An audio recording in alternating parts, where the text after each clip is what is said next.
Hey, what's up YouTube? I am Lidia Rico, and for the past 11 years, I've been living off the grid. Whether you are a van lifer or not, I'm going to share some tips, tricks, and essentials to thrive living off the grid. Because at this point, guys, I think I'm a professional. And you might be thinking what it means to live off the grid. Living off the grid means being completely independent of public utilities like electricity, water, sewage. Because I live in a van, I'm not connected to none of those, so I completely live off the grid 100%. There is a chance that you might live in an RV park. Normally you're hooked up with the electricity and also water and sewage. So if you live in a campsite, probably that's not off the grid. If you produce your own electricity, collect your own water, and have your sewage system, then you're off the grid. I really like this lifestyle because you do not depend on infrastructures to live a life of comfort and freedom. Because this is why I live off the grid. And now that we're all situated and we all know what off the grid is, let's dive in.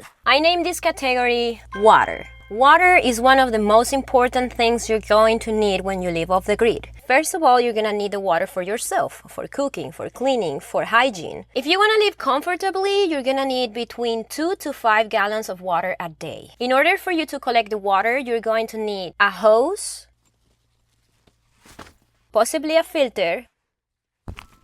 Another way that I also collect water, I have one of these plastic bags that I can also store more water. In this van, I can store 20 gallons of fresh water. Sometimes I collect even more water, so I bring 2 of these plastic bags full of water. So that gives me an extra 10 gallons of water. And I've been using it a lot when I am in places like this and I don't want to move. I'm very conservative with my water. I normally spend 2 gallons of water a day, something like that. Sometimes more, sometimes less. In this category, I called it communication. This category is not that different than when you live in a house, mostly because all of us have a phone in our pockets. You're also going to need perhaps a hotspot if you work online like I do. I use my phone and I have, I think it's like 50 or 60 gigabytes of hotspot per month. I survive off of that. And then when I go off-roading in places like these, I honestly don't have internet, but I would suggest that you get Starlink if you have money. It's like $500 and then pay almost $200 a month for it. I honestly cannot afford it. It would be nice to have, so I would have internet here and I would not have to go back in town to tell my mom I'm alive. And normally when you're traveling, you can see the areas that you get more or less service, so you can plan accordingly to that. I also have these 2 walkie-talkies because sometimes, you know, when you're in places like this and you want to talk to your friend or somebody that you're with, this comes handy because you can talk with them. With this, you can connect to other channels. So if you have an emergency and you're here, perhaps you're able to connect to someone and ask for help. So it's good to have a set of walkie-talkies. Next category is food. You're gonna need a spot to store your dry goods, your cooking supplies, lighters, matches, propane. Depending on the setup that you have, you might have a box with everything in it, or like me, a full kitchen with a lot of cabinets and space for each thing. It's not just one way to do it, guys. You can have different setups and every person is gonna be different. In my case, I have a permanent kitchen. That means that I have 2 burner stove, 1 sink, and a lot of storage, and also including a refrigerator with a freezer. If you have a more simple setup, like for example a truck or your car, you might have just a little portable 1 burner with a little bit of propane and that works for you. Maybe just a jug of water and that works for you. That's fine. It doesn't matter what you have, just make it work, guys. Next category, I call it hygiene. Because you're gonna have to take care of your hygiene when you live off the grid, no matter what. Definitely, I don't have a full shower or a bathroom to take a shit here. So I had to get creative during these years. I have a good opinion about what it's like to have your own bathroom in your vehicle, because when I started living in a van 11 years ago, I lived in an RV and I had a full toilet and I had also a septic tank that stank and it was horrible. I don't like it. I don't want to live through that anymore. I decided that I will never had a toilet, no matter what kind of toilet. It stink. And they also attract animals. You don't want to be attracting animals. You don't want to be letting them know, hey, I'm shitting here, come eat my stuff. So for me, what it works is you get a pee bottle, get rid of it on the toilets, public toilets, just go with a tote bag with the inside. It sounds bad. It sounds weird. Yes, but that's what a lot of people does, or dumping stations. So a lot of you guys will say, if you don't have a toilet, then how you go number 2 and number 1 if you're a girl? Good question. I'm definitely not gonna show you how I do it. But I poop in a bag. I have black plastic bags and I poop in them. I call it the dog system. If you have a dog, you picked up the dog's poop with your own hand in a plastic bag. So don't come here telling me, ew, you poop in a bag. You're touching your dog's poop through the bag. And don't tell me you don't. What I do, I have a little portable toilet. I open it up, I put a bag, and I take a dump in it, you know? And then I wipe my ass, threw the paper in there, make a nut, and then threw my trash away. If you're gonna open my trash, I'm sorry, dude. And then if you're a girl, there is something called a pee funnel. And a pee funnel is something that you put in your coochie inside of a bottle and then you can pee in it. I know, you're asking yourself, but where do you take showers? Sorry to disappoint you, but I do not take showers every day. Unfollow me. So the little thing that we do as people that live off the grid without bathrooms is that we get a membership at the gym. I don't even use the gym for nothing. I just go straight to the lockers, take a shower, and go. So a recap for hygiene. You want to have poop bags, a pee jug, pee funnel if you're a girl, a lot of wipes, and a lot of paper towels because you never know how you have to wipe, you know? I cannot believe I'm talking about this shit. Ugh. In this category, I call it safety and protection. Like you can see, I do have a lot of weapons. And I think it's very important to feel safe when you are off the grid because sometimes you never know if where you parked is safe, so it's good to have some protection just in case. Better be safe than sorry. The reason why I say to have weapons is not because I think that you're gonna use them, but because I think that they are very important to make you feel safer, because sometimes you never know who you're gonna deal with, and it's just good to know that you have something to defend yourself just in case. It's not just having the weapon, but also knowing how to use the weapon. You know what I mean? How to hold the weapon, how to smack with the weapon. You know what I mean? You need to know how to use the weapons that you have.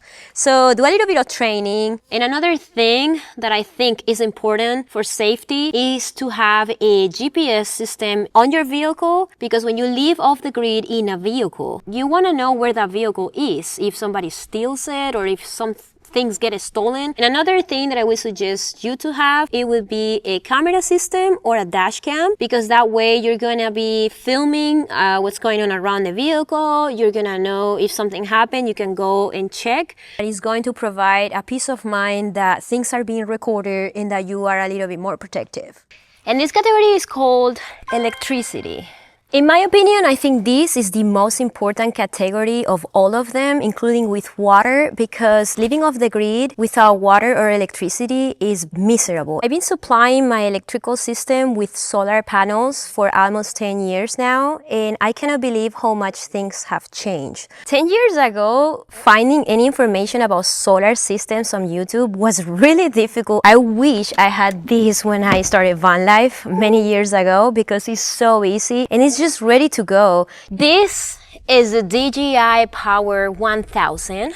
And here is the solar panel. There's also an app on your phone that you can connect to. This thing is portable and it's perfect for van life, guys, or as a backup in your house. DJI has hooked me up with some new stuff that I want to share with you. It's some new technology that charges your batteries way faster. So let me explain, guys, because it's a game changer. And this right here, guys, is the DJI Car Super Fast Charger. And this is why I'm super excited. With this thing, I can charge my solar setup 9 times faster than usual, because that means that you don't really need to get that many solar panels and storage so many solar panels to charge faster your devices. I think it's a great addition for my van. I don't know if I'm going to install it on my permanent setup or if I'm gonna keep it for the actual portable setup. You can connect your fast charger to your actual batteries in your car with these cables right here, and you will be able to also charge your car battery, guys. It's amazing. If you want to power a lot of things and maybe even for a house use juice, definitely recommend to get the DJI Expansion 2000 because you're gonna go over all of that juice. Nothing is reliable anymore, not even the electrical grid in Europe. What happened there? I'm not sure, but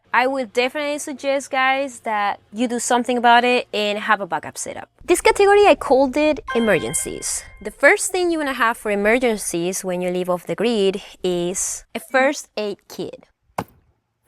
Because you don't know where you're gonna be. Like right now, I'm here. So I really, really need a first aid kit because if I cut myself or burn myself or something, I need to be able to take care of myself. I have friends that they live in a van and they don't even have a Band-Aid. So guys, get your shit together. I think it's really, really important that you have a first aid kit. I have two, actually. I have everything you can think of in these boxes because sometimes, like right now when I'm off the grid off-roading, there is nothing around me and it will take maybe like at least 1 hour or 2 hours to get help right now. So I need to be able to take care of myself when I'm living off the grid because, you know, who else is gonna do it for me? When you normally live on the grid, you normally have neighbors around you, you have infrastructure, you might have, you know, like a lot of friends or family or businesses. But living off the grid sometimes push you out there, like in places like this, you know? So it's good to have everything that you might need. I even have stitches. I have anything that you can think of, I have. So I am ready to get hurt. Also, I'm a skater, so it makes sense. Also, having extra batteries, I think, is part of safety because you can also, you know, use them for your walkie-talkies and all of that. So definitely have extra batteries, a first aid kit, flashlights, fire extinguisher, and a fire blanket because when you live in your vehicle, the chances of a fire are way higher. When you live off the grid, sometimes you're not close enough to a fire truck or fire stations. It's good to be prepared just in case something happened. I hope I never have to use this, but it's just good to have for just peace of mind, you know, and to be ready just in case something happened or to help somebody else that might need it, you know. This point is just safety, so I feel that to feel safe living off the grid on the road, you definitely need AAA. Because you don't know when you're gonna need a jump or you're gonna need a tow truck or you're gonna need some assistance on the side of the road, so definitely it's great to have AAA and I definitely recommend it. This category I'm gonna call it tools. Whether you like it or not, if you live off the grid, you're gonna need a set of tools. And the more the better. One of the most important things that I think you really need to have is a jump starter. I use this a couple times for myself and way more times for other people, to be quite honest. When you live off the grid in your vehicle, sometimes, you know, batteries are essential and sometimes your batteries go out. So you need to have a source of power to jumpstart your vehicle. And this is a must. Another handy thing that you really want to have when you live off the grid in a vehicle is a tire inflator. I cannot say this enough. If you go off-roading, you definitely need a tire inflator because you need to air down the tires, then air up the tires. Also, you want to have your spare tire. I know people that they don't even have one. If you live off the grid and you want to go on road trips and stuff like that, you need to have spare tire, guys. And lastly, you're gonna need to have a set of tools. I cannot tell you which kind of tools you need to have in your vehicle because it depends what vehicle you have. And also you're gonna need a jack stand because if you need to change your tire, you're gonna have to junk the car. Also, I would suggest that you have fluids like coolant, oil. I would suggest to keep some of that in your van. And my last bonus tip is to be confident, to don't let others discourage you, and don't be afraid of making mistakes. Discomfort is going to be your best friend at first, and slowly you're gonna get more and more and more comfortable with your life, but it's going to take some time. It's gonna take a lot of effort and sweat and tears at first, but adaptation is gonna be your best friend. It's gonna be your last name. My name is Lidia Adaptation Rico at this point. No cap. Tell me in the comments if you learned anything from this video. I think I've been very informative and I try to share everything I've learned in 11 years living off the grid. If you like this video, make sure to like and subscribe and see you guys on the next one.